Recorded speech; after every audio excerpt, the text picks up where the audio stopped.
Bab 034. Apa sih, Ma? Wirya balas menggerutu, tiba-tiba saja jadi tidak bisa menatap Zahwa. Apa sih Wirya? Menggelikan sekali. Batinnya mencemooh. Mending Mama minum obat sekarang, sudah jamnya. Aku datang buat memastikan itu. Istirahat, Ma. Pasti tadi abis capek-capek bikin kue kan? Giana terkekeh. Iya, tenang saja. Mama ingat kok. Mama bisa beristirahat nanti, sekarang masih mau mengobrol dengan Zahwa. Tapi minum obat dulu, Ma. Iya Mama ke kamar sekarang. Kamu temani Zahwa sebentar. Ajak dia mengobrol. Jangan diam-diam aja. Kamu tuh kebiasaan gak bisa ramah sama orang lain. Wirya dan Zahwa hanya saling lirik. Setelah Giana pergi barulah Wirya menggeser duduk untuk lebih dekat dengan Zahwa. Kenapa kok kesini? Pria itu bertanya dengan berbisik. Bibir Zahwa berkedut menahan senyum karena teringat semua foto Wirya tadi. Enggak usah mengejek, ya, gerutu Wirya, menyentil pelan dahi Zahwa menyadari ekspresi perempuan itu. Zahwa terkikik kecil. Bukan mengejek, lucu tahu. Sama sekali enggak ada lucunya, kilah Wirya gengsi. Lucu, Mas Wirya gembul. Enggak, ya. Wirya sudah ingin menggelitiki Zahwa karena sikap jahilnya itu namun teriakan Giana menahan tangannya. Zahwa sini. COOKIESNYA sudah matang. Iya Tante. Zahwa buru-buru berdiri, dia menjulurkan lidah sengaja mengejek Wirya lalu berbalik dengan sekuat tenaga berlari menjauh menuju dapur. Wirya melengos tapi bibirnya tidak bisa menahan untuk melengkung membentuk senyuman. 200k. Tante harus beristirahat sekarang entar Wirya mengomel lagi. Makasih banyak ya sudah datang hari ini. Ini ada sedikit bingkisan dari Tante buat kamu, cookiesnya jangan lupa dibawa. Tante, ini banyak banget, ucap Zahwa tidak enak melihat beberapa bingkisan yang Giana berikan padanya. Dia sudah menduga Giana akan memberikannya sesuatu ketika menyuruhnya ke rumah ini namun Zahwa tidak menyangka akan sebanyak ini. Cookies ini saja aku sudah makasih banget. Enggak apa-apa, terima saja. Sering-sering datang ke rumah ya Zahwa. Tante biasanya sendirian, Renata jarang sekali bisa datang karena dia sibuk. Tante senang kamu di sini, jago bikin kue pula. Entar kita coba bikin. Yang lain ya. Mendengar itu, mata Zahwa terbelalak. Ada yang mengalir hangat di hatinya namun itu hanya bertahan dalam sekejap saja karena sesuatu menamparkan Zahwa. Jika saja Giana tahu apa yang Zahwa lakukan dengan Wirya. Apa dia bisa bersikap sehangat ini pada Zahwa? Jawabannya tentu saja adalah tidak mungkin. Maaf Tante tidak bisa mengantar keluar ya. Entar kamu pulang diantar Pak Iwan, datangi saja dia paling ada di pos satpam di depan. Iya, Tante. Gak apa-apa. Makasih banyak bingkisannya, cookiesnya juga mana diantar pulang lagi padahal aku bisa aja pulang sendiri. Enggak apa-apa. Santai saja Zahwa. Hati-hati ya kamu pulangnya. Iya, Tante. Terima kasih sekali lagi. Zahwa mengambil tangan Giana untuk ia salimi sambil mengucapkan kata, maaf, dengan penuh rasa bersalah di dalam hati. Giana tersenyum, dia berbalik menuju lift yang bahkan tersedia di rumah. Mungkin saja agar membuat wanita yang kesehatannya sedang tidak baik-baik saja itu tidak harus capek-capek naik turun tangga. Giana baik sekali padanya dan justru itu yang membuat Zahwa makin merasa bersalah padanya. Zahwa menghela napas berat, dia sudah ingin keluar dari area dapur namun kehadiran seseorang yang berjongkok di halaman belakang menarik perhatiannya. Awalnya Zahwa ragu untuk mendekat karena Wirya nampak tengah merokok namun dia memilih memberanikan diri untuk keluar. Wirya nampak melamun, rokoknya ia hisap dalam-dalam lalu asapnya ia hembuskan dengan keras.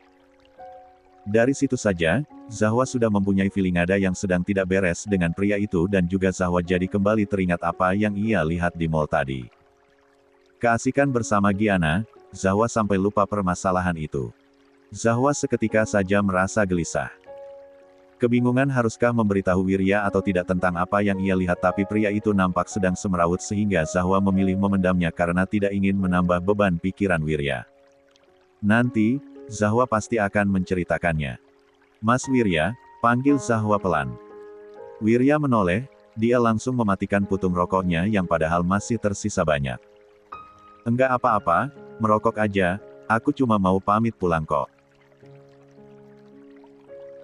Wirya menggeleng, dia berdiri lalu entah kenapa diam menatap dalam Zahwa. Apa? Tanya Zahwa, langsung merasa tegang. Wirya hanya menggeleng. Biar aku antar. Enggak usah, Mas Wirya temani tante saja. Aku tadi disuruh pulang sama Pak Iwan kok, tolaknya segera. Gak apa-apa, beneran, ucapnya lagi ketika melihat ekspresi tidak setuju di wajah Wirya. Wirya tersenyum tipis, dia terdiam sejenak menatap Zahwa entah apa yang ia pikirkan. Dia mendekat yang seketika membuat Zahwa terpaku menahan napas. Hati-hati, bisik Wirya, mengusap 2 kali puncak kepala Zahwa lalu kemudian masuk ke dalam rumah begitu saja. Meninggalkan Zahwa dalam rasa keterpakuan.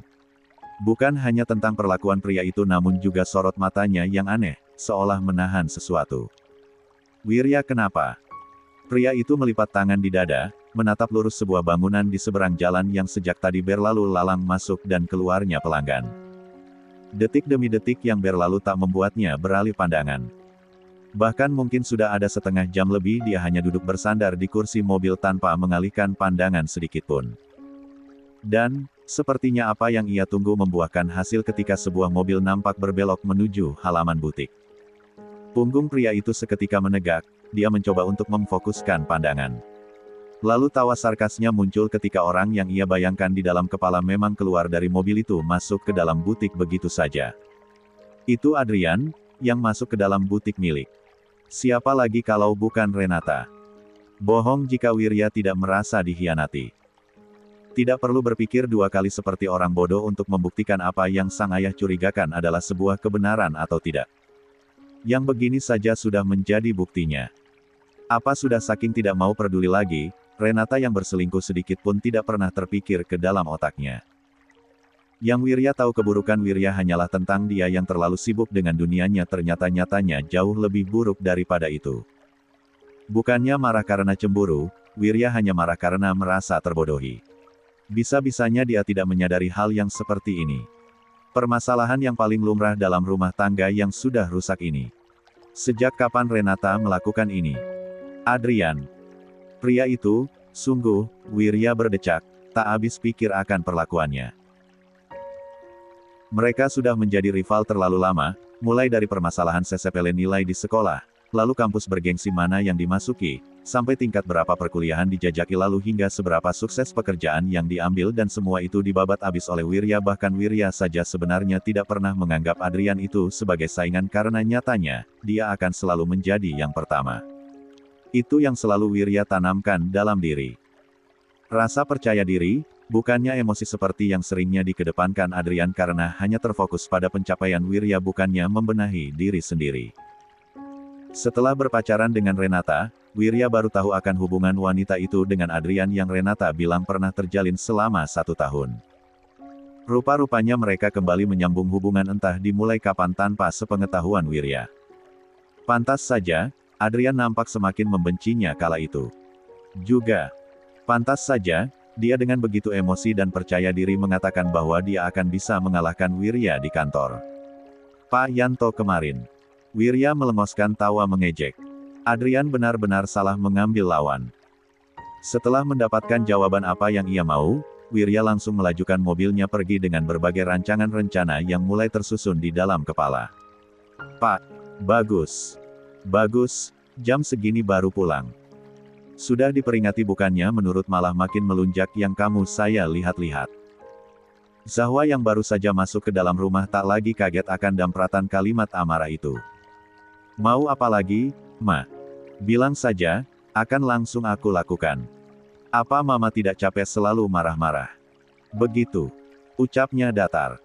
Kali ini, menghadapi Dian, Zahwa memilih mematikan hatinya. Membuang jauh-jauh emosi juga perasaan sakit hati. Percuma, hanya menambah beban di hati saja. Toh, Dian akan tetap membencinya benar ataupun salahnya perlakuan Zahwa.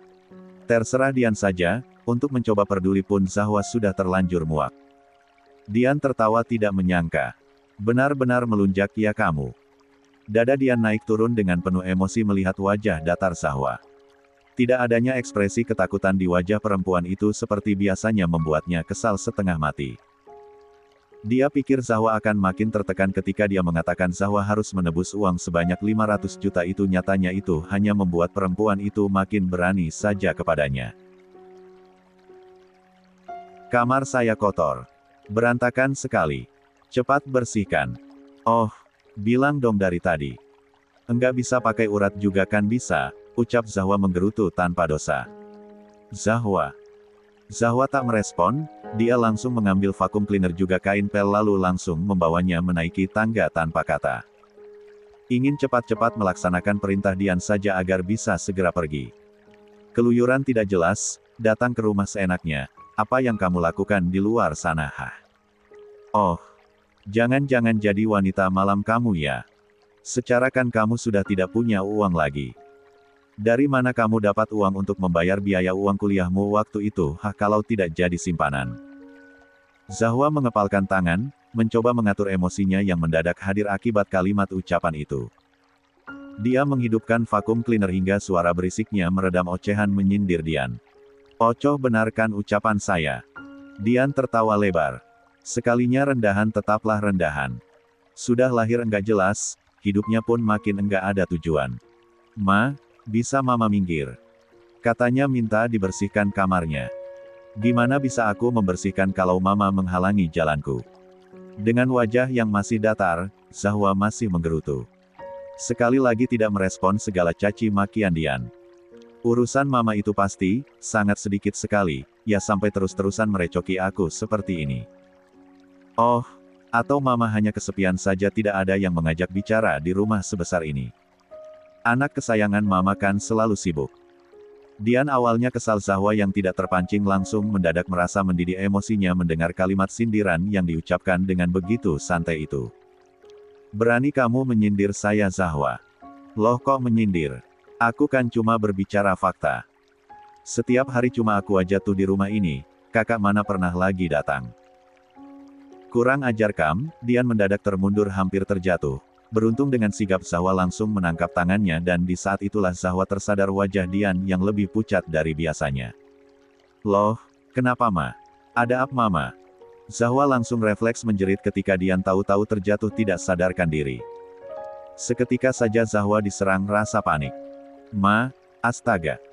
Zahwa bergumam kacau, dia cepat-cepat mengambil handphone dan yang ada di pikirannya sekarang hanyalah Renata. Jadilah dia segera menghubungi kakaknya itu dengan detak jantung yang menggila juga berusaha membangunkan Dian dengan cara menepuk-nepuk pipinya yang baru Zahwa sadari, kulit wanita itu terasa begitu panas. Seharusnya Zahwa tahu, Renata tidak pernah mungkin mengangkat panggilan teleponnya begitu saja. Dia berdecak lalu mengirim pesan dengan seluruh tulisan kapital agar Renata yang padahal sedang online itu bisa tertarik untuk membaca pesannya. Zahwa, kak mama pingsan tolong segera ke sini. Barulah, centang biru langsung terlihat dan panggilan telepon datang tak seberapa lama. Apa-apaan maksud 10? Bentakan itu langsung datang memekakkan telinga Zahwa. Mama pingsan kak? Aku enggak tahu, tiba-tiba aja begitu. Aku bakalan langsung panggilkan ambulans. Renata terdengar mengumpat. Enggak usah. Lama. Tetangga mama itu dokter pribadinya. Gue aja yang panggil. Telepon mati dan Zahwa menunggu dengan perasaan resah setengah mati juga perasaan bersalah yang menelusup tanpa bisa ia cegah.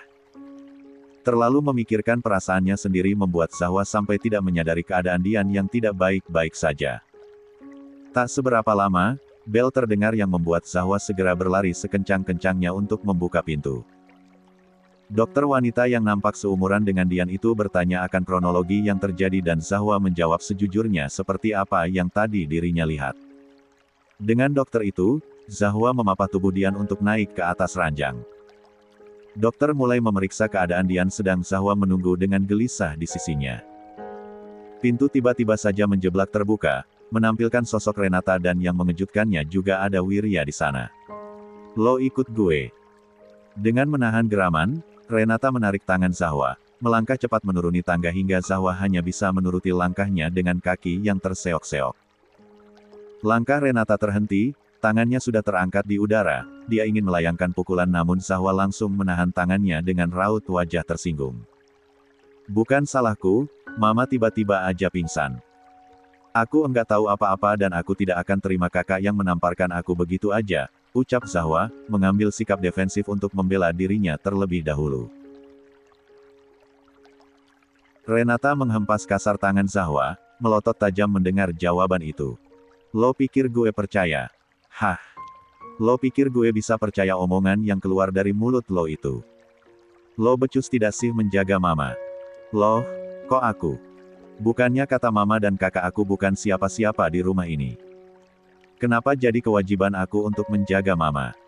Kakak yang anak kandungnya apa kabar? Siapa yang jarang sekali di rumah dari dulu?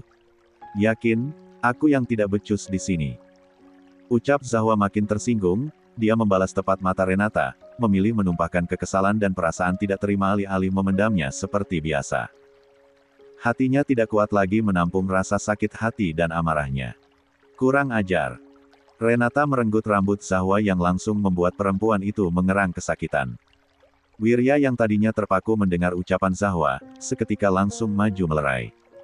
Renata. Tegurnya menarik mundur tubuh Renata dengan sekuat tenaga karena wanita itu yang memberontak. Lepas mas. Aku harus memberi pelajaran manusia kurang ajar ini. Teriak Renata murka.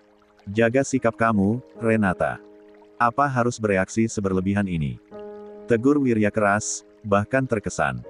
Membentak. Apa-apaan mas? Lagi-lagi kamu membela anak sialan ini. Ada apa ini kok ribut-ribut? Tahu-tahu dokter wanita tadi nampak menuruni tangga. Renata seketika saja berhenti memberontak. Dia langsung mendekat pada dokter itu. Mama gimana tante?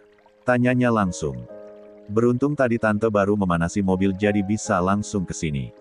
Mama kamu untungnya cuma demam, dia kecapean sehingga pingsan seperti tadi. Tidak apa-apa, Dian sudah sadar kok. Suruh mama kamu itu jangan terlalu sibuk Renata.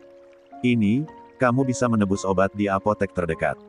Dokter wanita itu memberikan secarik kertas pada Renata. Tante harus segera pergi ke rumah sakit, tidak bisa berlama-lama di sini, ucapnya. Tersenyum pada ketiga orang di hadapannya kemudian berlalu pergi. Lo bakalan abis sama gue. Renata melempar kertas itu pada Zahwa. Tebus obatnya. Gue harus pergi ketemu klien sekarang.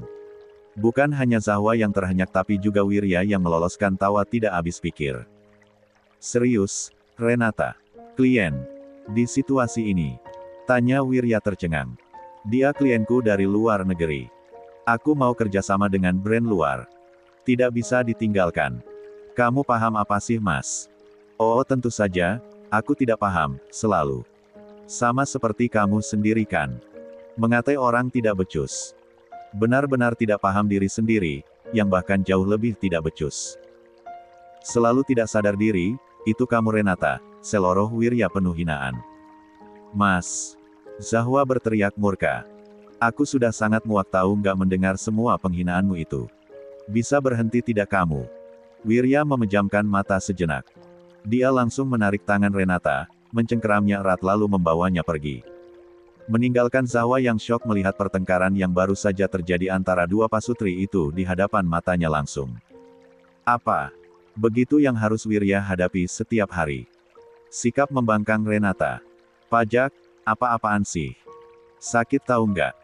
Wirya melepas cengkraman itu, dia mengacak rambut sambil menghela napas kasar saking frustrasinya. Serius Renata, di situasi ini saja lo memilih pekerjaan. Bahkan melihat keadaan mama saja lo tidak melakukannya. Jika sudah terlalu marah dan jengah, Wirya akan merubah gaya bicaranya. Iya kan gue sudah bilang tadi alasannya. Gak usah rempong kenapa? Sih. Balas Renata tak mau kalah. Lalu apa maksudmu mengatai Zahwa tadi? Tidak becus. Wirya tertawa. Benar kata dia, yakin dia yang tidak becus. Padahal lo aja. Gat. Wirya mengerang, saking frustasinya bahkan dia sampai tidak bisa berkata-kata. Pergi kemana rasa, sadar diri, lo itu. Dimakan klien lo apa gimana? Sarkasnya. Sungguh, apa benar ada manusia seperti lo ini di dunia nyata, Renata? Dan kenapa harus gue yang harus bernasib sial bertemu manusia yang hanya tahu menyalahkan orang lain tanpa bisa mengkoreksi kesalahannya begini? Lo ini Tuhan, apa bagaimana? Oh, Atau hanya patung pajangan tidak berguna yang tidak punya hati dan rasa empati. Tangan Renata mengepal kuat, itu adalah kalimat penghinaan paling hina yang pernah Renata dengar dari mulut Wirya. Saking bergelokannya emosinya, mulut Renata sampai tidak bisa berkata-kata, hanya bola matanya yang memerah juga bergetar yang menjadi saksi akan amarah besar itu. Tentang lo dan Adrian, gue sudah tahu. Renata seketika terseok hampir limbung mendengar kalimat bak petir di siang bolong itu. Mengagetkannya dengan luar biasa. Apa? Gagapnya.